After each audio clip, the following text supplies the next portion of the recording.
अल्हम्दुलिल्लाह अल्हम्दुलिल्लाह नहमदुहु व नस्तईनुहु व नस्तगफिरुहु व नु'मिनु बिही व नतवक्कलु अलैहि व नऊज़ु बिल्लाहि मिन शुरूरि अनफुसिना व मिन सय्यिआति अमालिना मन यहदिहिल्लाहु फला मुज़िल्ल लहु व मन युज़लिल्हु फला हादिय लहु व नशहदु अन ला इलाहा इल्लल्लाहु वहदहु ला शरीक लहु व नशहदु अन्न सय्यिदना व मौलाना मुहम्मदन अब्दुहु व रसूलुहु सल्लल्लाहु तआला अलैहि व अला आलिहि व अस्हाबिहि व बारक व सल्लम तस्लीमन कसीरा अम्मा बाद फ़अऊज़ु बिल्लाहि मिनश शैतानिर रजीम बिस्मिल्लाहिर रहमानिर रहीम इक़रा बिस्मि रब्बिकल्लज़ी ख़लक़ ख़लक़ल इंसाना मिन अलक़ इक़रा व रब्बुकल अकरम अल्लज़ी अल्लम बिल क़लम अल्लमल इंसाना मा लम यअलम सदक़ल्लाहुल अज़ीम। बुज़ुर्गान मोहतरम और अज़ीज़ भाइयों और दोस्तों, गुज़िश्ता जुमा में हुज़ूर पाक सल्लल्लाहु अलैहि वसल्लम के मुतअद्दिद निकाह की हिकमतों का ज़िक्र हुआ कि आप सल्लल्लाहु अलैहि वसल्लम की ज़िंदगी चाहे बचपन की हो या जवानी की हो, नबूवत से पहले की हो या नबूवत के बाद की हो, अल्लाह ताला ने आपको बड़ी शानदार, पाकीज़ा और साफ़ सुथरी ज़िंदगी अता फ़रमाई थी कि आपकी ज़िंदगी के किसी दिन पर या किसी अमल पर उंगली नहीं उठाई जा सकती। अल्लाह तबारक व तआला ने आपको सरापा अफ़ीफ़, पाक दामन, बाहया और बाकिरदार बनाया था। नबूवत से पहले का भी जो दौर था वो ज़माना भी आपका एज़ाज़ व इकराम वाला ज़माना था कि आपको लोग अदब की वजह से मोहम्मद कह के नहीं पुकारते बल्कि अमीन और सादिक कहते थे। जिस मजलिस में भी आप चले जाते आपकी तकरीम और ताज़ीम होती थी। अल्लाह ताला ने आपको तमाम सिफ़ात आलिया और अखलाक़ हमीदा से नवाजा था। तो आपकी पूरी ज़िंदगी चाहे नबूवत से पहले की हो या नबूवत के बाद की, इज़्दिवाजी ज़िंदगी हो या बाहर की ज़िंदगी हो, बचपन हो या जवानी हो, अल्लाह ताला ने शानदार और साफ़ सुथरा गुज़रवाया था। आपको नबूवत मिलने से कुछ साल पहले का एक अहम वाक़या मक्का मुअज़्ज़मा में पेश आया। जब आपकी उम्र मुबारक 35 साल की थी, यानी नबूवत 40 साल में मिली, उससे 5 साल पहले का वाक़या कि लोग आपको कैसे मुअज़्ज़ज़ और मुकर्रम मानते थे। वाक़या ये पेश आया था कि बैतुल्लाह शरीफ जो आज हम देख रहे हैं, उस वक्त बैतुल्लाह शरीफ के ऊपर छत नहीं थी, उसकी सिर्फ 4 दीवारियाँ थी और वो 4 दीवारियाँ भी मुद्दत ज़माना गुज़रने की वजह से पुरानी हो गई थी। जगह जगह से वो दीवारें फट गई थी और बैतुल्लाह वाली जगह नशीबी जगह है, नीची जगह है, तो बारिश की वजह से वहाँ पानी बढ़ जाता है, सैलाब की शक्ल हो जाती है, जिसकी वजह से बुनियादें भी कमज़ोर पड़ गई। तो उस वक्त कुरैश के लोग और मक्का मुअज़्ज़मा के दूसरे बाशिंदे जमा हुए और आपस में मशवरा हुआ कि इमारत बोसीदा हो गई है, जगह जगह से फट गई है, बुनियादें कमज़ोर पड़ गई है, लिहाजा बैतुल्लाह को नया बनाया जाए।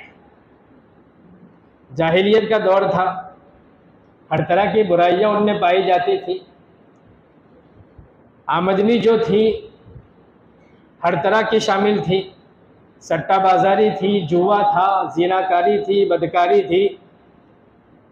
लेकिन इतनी सारी जहालत के बावजूद भी इनके अंदर हलाल और हराम की तमीज़ थी, क्योंकि मशवरे में ये बात आई कि बैतुल्लाह यानी अल्लाह का घर है, इसको हमें तामीर करना है, लिहाजा इसमें लोगों से चंदा जमा किया जाए, लेकिन इस बात का ख़ास ख्याल रखा जाए कि हराम की आमदनी का 1 पैसा भी इसमें नहीं लगाया जाए। सट्टा, जुआ, ज़िनाकारी, बदकारी, रिश्वत वगैरह से जो आमदनी होती है मुश्तबे आमदनी का एक पैसा भी इसमें नहीं लगाया जाएगा। बात मशवरे में तय हो गई कि बैतुल्लाह को बनाना है। चंदा जमा होना शुरू हुआ। चंदा जमा होने के बाद इसकी बुनियादें निकाली गई। बुनियादों को निकाल कर उसको बनाया गया। जब बुनियादें ज़मीन के लेवल हो गई, अब उसके ऊपर दीवारें खड़ी करनी थी और ऊपर छत डालनी थी। पहले छत नहीं थी, लेकिन अब ये मशवरे में तय हुआ था कि ऊपर छत डाली जाए, क्योंकि छत न होने की वजह से पुराने दौर में ये हुआ था कि बहुत सी ऐसी चीज़ें जो मक्का मुकर्रमा में यानी बैतुल्लाह में थी और मुअज़्ज़ज़ और पुरानी चीज़ें, यादगार चीज़ें थी, चोरों ने नक़ब लगाकर उसमें चोरी कर दी थी। इसलिए दीवारों के ऊपर छत लगाना तय हुआ था। बुनियादें बन गई। दीवारें बनाने और छत लगाने का जब अंदाज़ा लगाया और चंदे को देखा गया तो इतना चंदा नहीं था कि मुकम्मल दीवारों के ऊपर छत डाली जाए, और इतनी वसाअत भी नहीं थी कि और चंदा ज़्यादा जमा हो। हलाल की आमदनी का जो जमा होगा वो उतना ही था कि जो पूरी दीवारें खड़े करने के लिए काफ़ी नहीं था। तो बात ये तय हुई कि मकाम हिज्र जो है, यानी हिज्र की तरफ का जो मकाम है जिसको आज हतीम कहते हैं, कि उस तरफ की दीवारों को और छत को छोड़ दिया जाए और जितना चंदा है उसी में से जितनी दीवारें बन सकती है उतनी दीवारें बनाकर छत डाल दी जाए। मकाम हिज्र, हतीम जिसको हम कहते हैं, और जिन्होंने वहाँ का सफ़र किया है उनको मालूम है कि बैतुल्लाह से लगा हुआ हतीम का हिस्सा बाहर है। ये करीबन 6 ज़िरा का हिस्सा है। एक ज़िरा होता है 1.5 फीट का, तो ये 9 फीट का तकरीबन हिस्सा है जो खुला छोड़ा हुआ है, गोल दायरा बना हुआ है। अल्लाह तबारक व तआला की इसमें हिकमत रही कि हम जैसे गरीब आदमियों को उसमें जाने का मौका मिल गया, वरना बैतुल्लाह में आम आदमियों को जाने की इजाज़त नहीं होती, मखसूस लोगों को सिर्फ जाने की इजाज़त होती है। लेकिन अल्लाह तबारक व तआला ने गरीबों पर यह एहसान फरमाया कि आम आदमी भी इसमें बसहूलत जाना चाहे तो बैतुल्लाह में जा सकता है।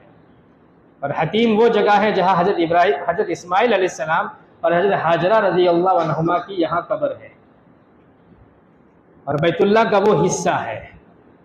तो अल्लाह तबारक व तआला की हिकमत की वजह से हम जैसे आम गरीब आदमियों को भी वहाँ जाने का मौका मिल जाता है।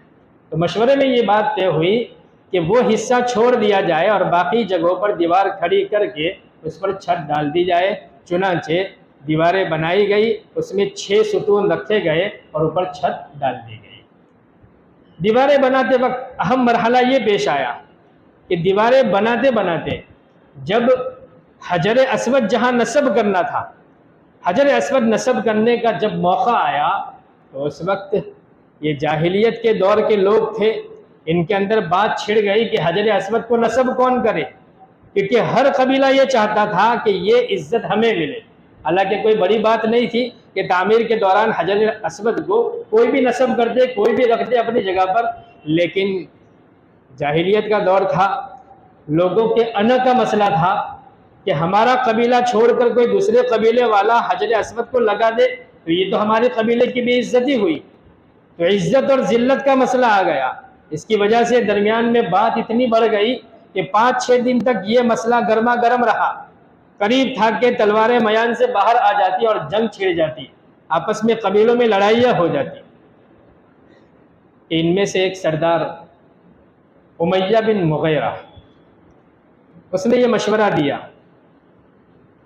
कि कब तक लड़ते रहेंगे, एक बात हम ये तय कर ले कि मेरी राय ये है कि आइंदा कल सुबह को मस्जिद में जो सबसे पहले तशरीफ़ लावे उसी को हम अपना हकम और फैसल मान लेंगे।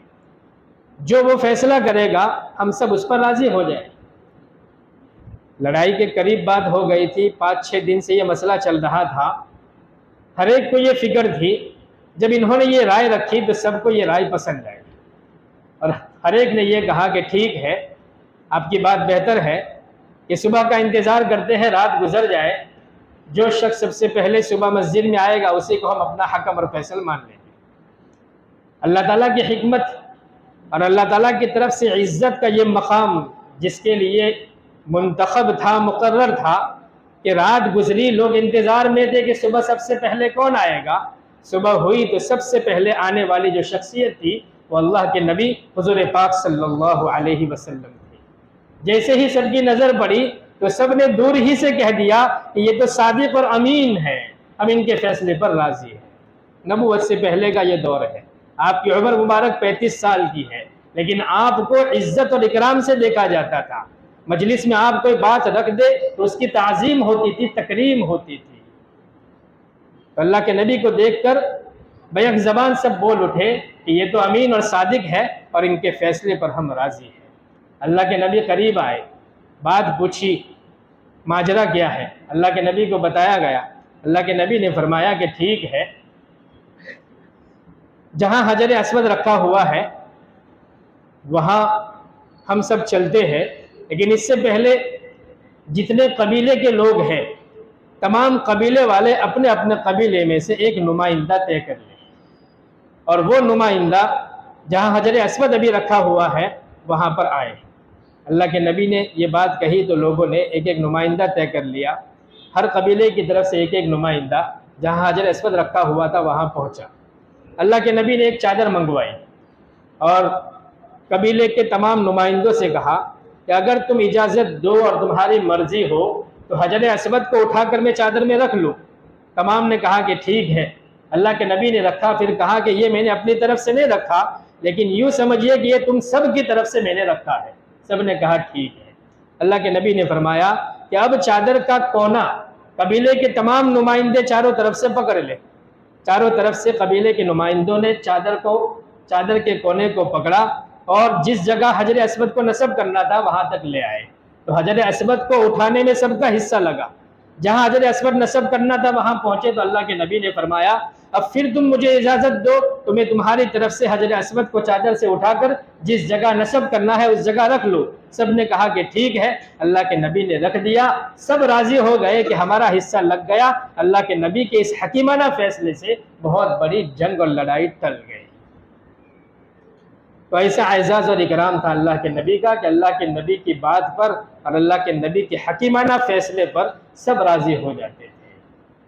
तो अल्लाह तबारक व तआला ने नबूवत से पहले की ज़िंदगी भी, चाहे वो जवानी की ज़िंदगी हो या बचपन की ज़िंदगी हो या नबूवत के बाद की ज़िंदगी, इज़्दिवाजी या बाहर की, हर दिन आपका ऐसा था कि इस पर कोई उंगली उठा नहीं सकता। अल्लाह तबारक व तआला ने इतना एजाज़ और इकराम आपको अता फरमाया था और पूरी ज़िंदगी आपकी सरापा अफीफ, पाक दामन और बाकिरदार और बाअखलाक थी। व इन्नका लअला खुलुक़िन अज़ीम, कि आप अखलाक हमीदा के हामिल थे, अखलाक अज़ीम आपके अंदर रखे हुए थे और निहायत साफ़ सुथरी और शानदार ज़िंदगी आपकी गुजरी। हम सब के लिए इसमें इबरत है, खुसूसन जवानों के लिए, कि अल्लाह के नबी सल्लल्लाहु अलैहि वसल्लम की ज़िंदगी नबूवत से पहले भी साफ़ सुथरी और पाकीज़ा और बाहया ज़िंदगी थी। अल्लाह के नबी सल्लल्लाहु अलैहि वसल्लम ने जवानों को नसीहत करते हुए फरमाया कि जवानों, अगर तुम्हारी जवानी अल्लाह ताला की इबादत में, तक़वा में, हया वाली और परहेज़गारी वाली गुजारो तो मैं ज़मानत लेता हूँ कि अल्लाह तबारक व तआला तुम्हें क़यामत के दिन अर्श के साए में जगह इनायत फरमाएंगे। तो अल्लाह के नबी की सीरत हमारे लिए मुकम्मल रहबरी और रहनुमाई करती है। अल्लाह तबारक व तआला ने नबूवत से पहले का दौर भी ऐसा रखा कि वो भी हमारे लिए काबिल इताअत और नमूना है। बहरहाल अब अल्लाह के नबी सल्लल्लाहु अलैहि वसल्लम की उम्र बढ़ते बढ़ते 40 साल के करीब हुई। अल्लाह तबारक व तआला अब अपने नबी को नबूवत के मकाम से सरफराज फरमाना चाहते थे। आप मबऊस होने वाले थे, आपको बिअसत का मकाम मिलने वाला था। नबूवत का जो मकाम होता है, नबूवत का जो मनसब होता है, वो अल्लाह तबारक व तआला की तरफ से मुंतखब होता है। कोई आदमी अपनी मेहनत और कोशिश से नबी नहीं बन सकता। इसमें किसी की मेहनत और कोशिश का दखल नहीं होता, बल्कि अल्लाह तबारक व तआला की तरफ से चुना जाता है। दुनिया का कोई दूसरा मनसब हो, दुनिया का कोई दूसरा मकाम हो तो मेहनत और कोशिश से हासिल किया जा सकता है। जैसे किसी को आलिम बनना हो तो आलिम का एक कोर्स होता है, वो कोर्स पढ़ ले, उस्ताद के पास वो किताबें मुकम्मल कर ले और इम्तिहान में कामयाब हो जाए तो उसको आलिमियत की डिग्री मिल जाती है। किसी को डॉक्टर बनना हो तो डॉक्टरी की किताबें पढ़े, डॉक्टर के हाथ के नीचे वो प्रैक्टिस कर ले और इम्तिहान में कामयाब हो जाए तो डॉक्टर बन जाए। इसी तरह इंजीनियर की एक डिग्री होती है, उसके लिए भी किताबें पढ़नी होती है, उस्ताद के पास जाकर जानवे तिलमीज तय करना पड़ता है। तो जो भी दुनियावी डिग्रियां हासिल करनी हो उसके लिए मेहनत करनी होती है, कोशिश करनी होती है और उस्ताद के हाथ के नीचे तालीम हासिल करनी होती है। लेकिन नबूवत का जो मकाम है ये अल्लाह ताला की तरफ से मुंतखब होता है कि अल्लाह तबारक व ताला जिसे चुने वही नबी बन सकता है, मेहनत और कोशिश से नबी नहीं बन सकता। हुकूमत का हमें सरबराह बनना हो तो भी मेहनत करनी पड़ती है। कोई हमें सीट हासिल करनी हो तो इंसान दुनिया में मेहनत करता है, अपनी पार्टी बनाता है, अपने फेवर के लोगों को अपनी तरफ करता है, फिर इलेक्शन लड़ता है, फिर जब उसमें कामयाब होता है तो वो हुकूमत तक पहुंचता है। लेकिन ये मनसब ऐसा है कि नबी को नबी बनने से पहले भी पता नहीं होता कि मैं नबी बनाया जाऊंगा, अचानक अल्लाह तबारक व तआला की तरफ से वो नबी मुंतखब हो जाता है। इसीलिए अल्लाह ताला फरमाते हैं अल्लाहु अअलमु हैसु यजअलु रिसालतह, कि अल्लाह तबारक व तआला को ही मालूम है कि रिसालत किसे देनी है, पैगंबर किसे बनाना है, अल्लाह ही बेहतर जानते हैं। खुद नबी को नबी बनने से पहले पता नहीं होता कि मैं नबी बनने वाला हूँ। अब अल्लाह के नबी सल्लल्लाहु अलैहि वसल्लम नबी बनने वाले थे। हाँ, नबी के लिए ये बात होती है, चाहे कोई भी नबी हो, नबी की नबूवत से पहले की ज़िंदगी भी ऐसी होती है कि इसमें कोई इश्काल नहीं होता, कोई उंगली नहीं उठा सकता। किसी भी नबी को अल्लाह तबारक व तआला की तरफ से बराह रास्त उसकी तरबियत होती है, उसको जो इल्म दिया जाता है अल्लाह तबारक व तआला की तरफ से दिया जाता है, रहबरी और उसकी तरबियत भी अल्लाह तबारक व तआला की तरफ से होती है। इसलिए कि दुनियावी जो उलूम है वो तो इंसानों से हासिल किए जाते हैं, लेकिन नबूवत का जो इल्म है वो अल्लाह तबारक व तआला की तरफ से दिया जाता है। इसलिए अल्लाह के नबी सल्लल्लाहु अलैहि वसल्लम जिस मुआशरे में रह रहे थे, जाहिलियत वाला वो दौर था और वो दौर हर तरह की बुराइयों से भरा हुआ था कि सट्टाबाजारी और रिश्वत आम थी, बदकारियाँ खुले आम होती थी, जिनाकारी आम थी और शराब तो गुट्टी में पड़ी हुई थी, घर घर में पी जाती थी।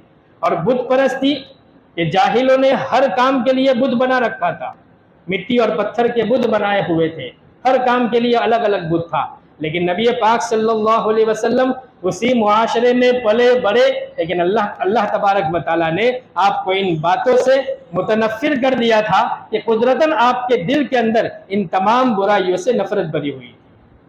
आप कभी बुत परस्ती के करीब नहीं गए। अल्लाह के नबी सल्लल्लाहु अलैहि वसल्लम के नबूवत से कुछ अय्याम पहले अल्लाह तबारक व तआला ने माहौल ऐसा बनाया था कि कुछ लोग ऐसे पैदा हो गए थे कि उनके दिलों के अंदर भी बुत परस्ती की नफरत पाई जाती थी। जैसे कि वरक़ा बिन नौफल हज़रत खदीजा रज़ी अल्लाह अन्हा के चचाजाद भाई थे, इनके दिल के अंदर भी बुत परस्ती से नफरत थी। इसी वजह से वो अरबी ज़बान के माहिर थे, अरब थे, लेकिन फिर भी उन्होंने बुत परस्ती से नफरत करते हुए ईसाई मजहब को इख्तियार कर लिया, इसलिए कि उस वक्त अहले हक अहले किताब माने जाते थे कि पहले ईसा अलैहिस्सलाम का मजहब था और उसी को हक माना जाता था। बुत परस्ती से नफरत वाले ईसाइयत की तरफ रग़बत करते थे। इनके अलावा ज़ैद बिन अम्र बिन नुफ़ैल थे कि इनके दिल में भी बुत परस्ती से नफरत थी।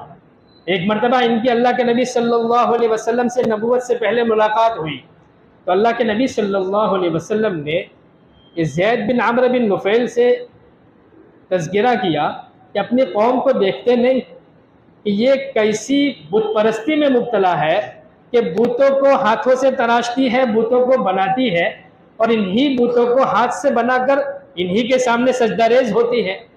और ये बुत ऐसे हैं कि ये अपने नफ़ा नुकसान के मालिक नहीं, तो ये मांगने वालों को क्या नफ़ा और नुकसान पहुंचा सकते हैं कि ये बुत खड़े हैं, ये अपने ऊपर बैठी हुई मक्खी को उड़ा नहीं सकते, अपने सामने रखे हुए खाने को अगर कोई खा ले तो उसको दफा नहीं कर सकते, ये खुद अपने नफा नुकसान ज़रर के मालिक नहीं है, तो ये मांगने वालों को क्या नफा पहुंचा सकते हैं। ज़ैद बिन आमर बिन नुफैल ने कहा कि यही बात मेरे दिल में भी है, इसी वजह से तो मैं बहुत ज़्यादा इधर उधर घुमा कि कोई हक मुझे नज़र आए। मुझे एक ईसाई राहिब मिला और उसके पास जाकर मैंने ये तज़किरा किया, तो ईसाई राहिब ने कहा कि जिस जगह तुम रहते हो उसी जगह चले जाओ, कोई और जगह तलाश करने की ज़रूरत नहीं, उसी जगह पर एक नबी मबऊस होने वाले हैं, वो नबी इन तमाम चीज़ों से नफ़रत करने वाले होंगे, लिहाजा तुम चले जाओ, वो नबी आए तो तुम उस नबी पर ईमान ले आना। ये नबूवत से पहले की बात है और ख़ुद अल्लाह के नबी से बात हो रही है। नबी को नबूवत मिलने से पहले पता नहीं कि मैं नबी बनाया जाने वाला हूँ।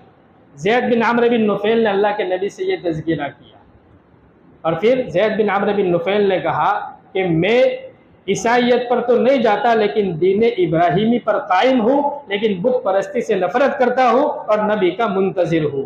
व अना अला दीन इब्राहीम।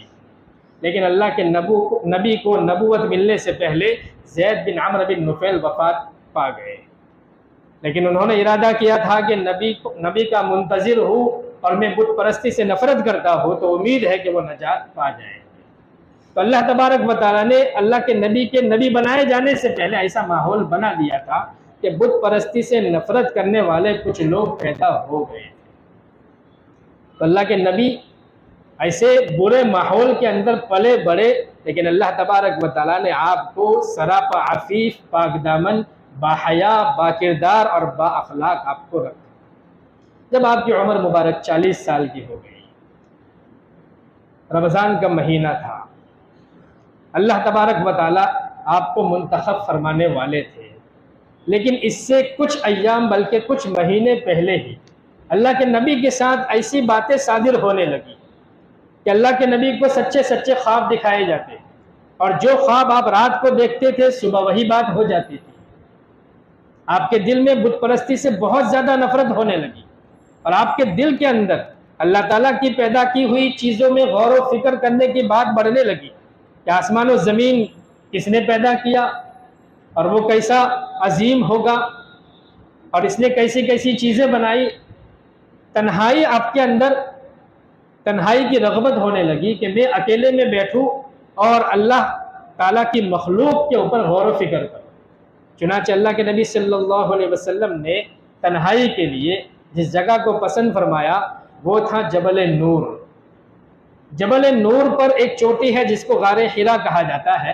अल्लाह के नबी ने उस जगह को मुंतखब किया कि वहाँ जाकर मैं अल्लाह ताला की चीज़ों और कुदरतों पर गौर करूँ। तन्हा अल्लाह के नबी बहुत ज़्यादा रहने लगे, कई कई दिन तक वहाँ रहते, घर से तोशा बनाकर ले जाते।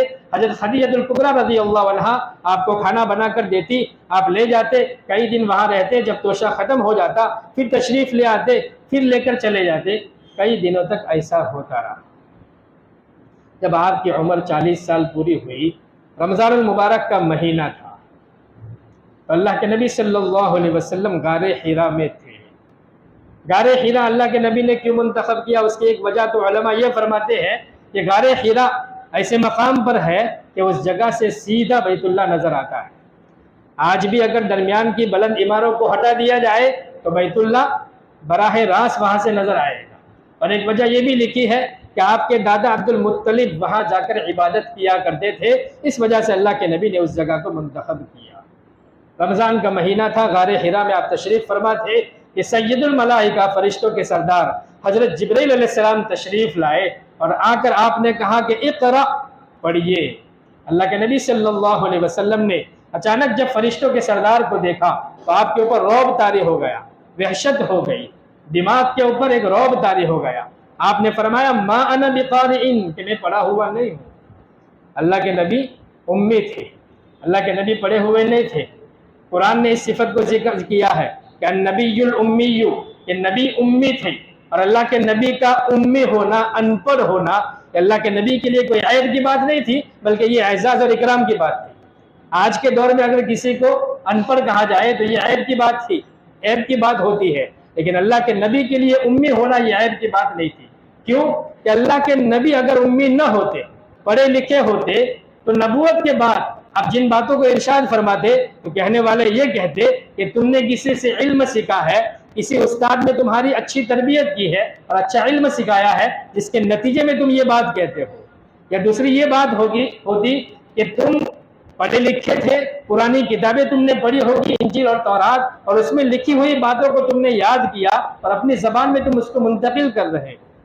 लेकिन अल्लाह तबारक व तआला ने नबी के लिए एजाज रखा ताकि कल कोई कहने वाला ये न कहे कि तुमने किसी से सीखा है, बल्कि नबी ये उम्मी थे, अल्लाह तबारक व तआला ने बराह रास्त अपनी तरफ से उनको इल्म अता फरमाया।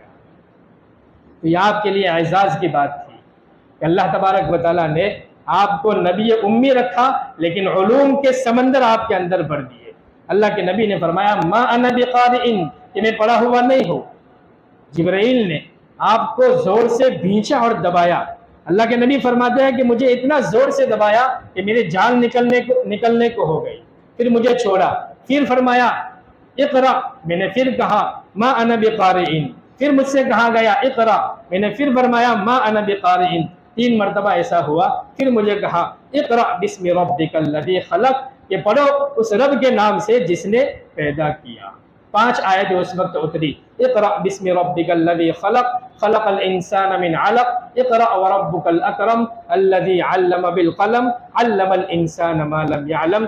अल्लाह तबारक व तआला से दुआ करता है कि अल्लाह तबारक व तआला हमें ईमान और यकीन कामिल नसीब फरमाए और अल्लाह के नबी सल्लल्लाहु अलैहि वसल्लम की सीरत का मुकम्मल इत्तिबा नसीब फरमाए। आमीन या रब्बल आलमीन। व आखिरु दावाना अनिल हम्दुलिल्लाहि रब्बिल आलमीन।